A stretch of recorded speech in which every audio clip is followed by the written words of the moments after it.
Well,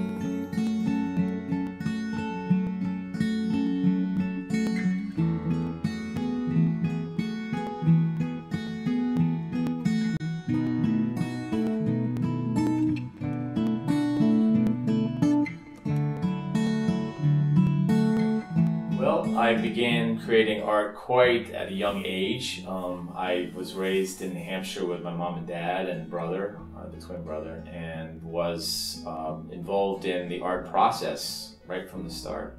So as a very young boy, I was always very interested in developing and working with my hands to design and create things. So at a very young age, 14, 15, when I was able to really function and pull things together.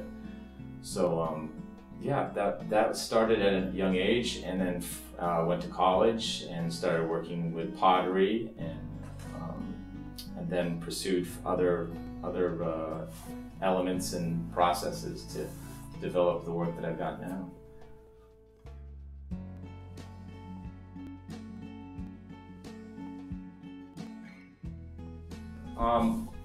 The techniques that I'm using are varied.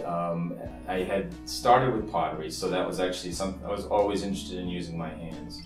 And then carpentry work was something, my father was a carver, so working with my hands and wood was also an element that I started to do. So sculptural elements are always at the forefront of my concept of work. Painting on the sculptural pieces is obviously an elaboration of that.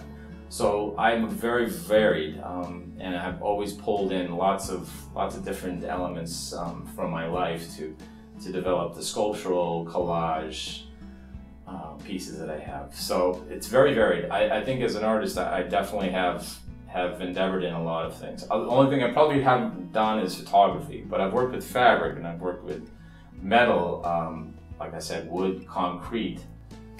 So there's a very big interest in a lot of different materials, and I think it shows in the work that I'm doing. It's a combination, a confluence of many things.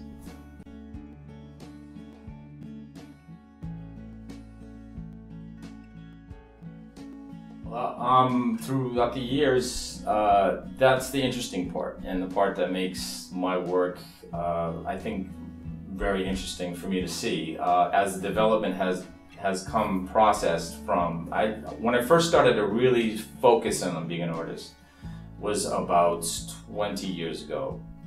And I was developing work that was sculptural, and first thing I did was take materials that I had around me, so wood and such.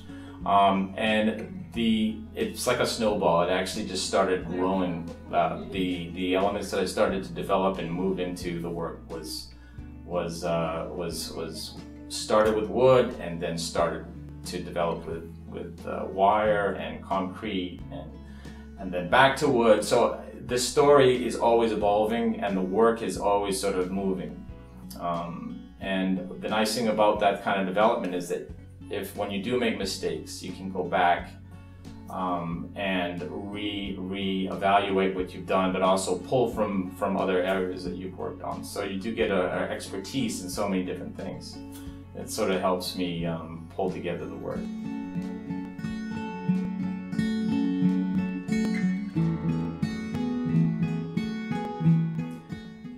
Big influences, let's see. Well, I'm an avid art lover. I go to museums all the time. Of course, my mom and dad, big influences for me right from the start. I have a twin brother who's a big influence as well. I had a teacher in college that really influenced me and got me started to really pursue the work that I was doing. He gave me encouragement, and that was with the pottery.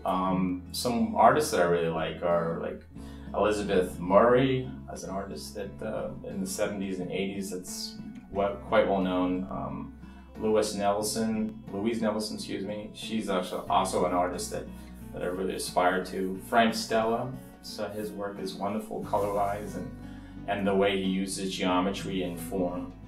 So those are just a few, but really they run the gamut on things that I really like.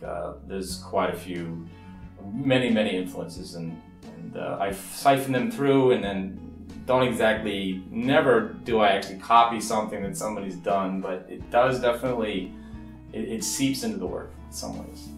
And also when you see something that reminds you of the work you're doing, I'm obviously inspired, so they kind of come together that way.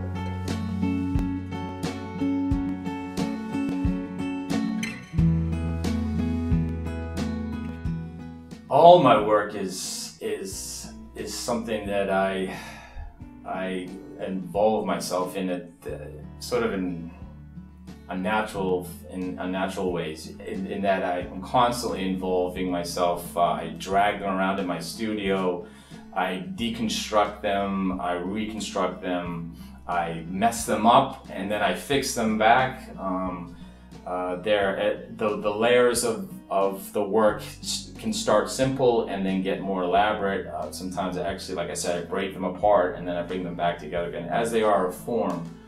It's very intimate. I see the stories that are coming forth in the work, and so I have a constant dialogue with the pieces. So they're very sensitive. I'm very sensitive to all the work. And that can be wonderful, and it's really fulfilling to have that happening in the studio. So one of the reasons why I spend so much time in the studio.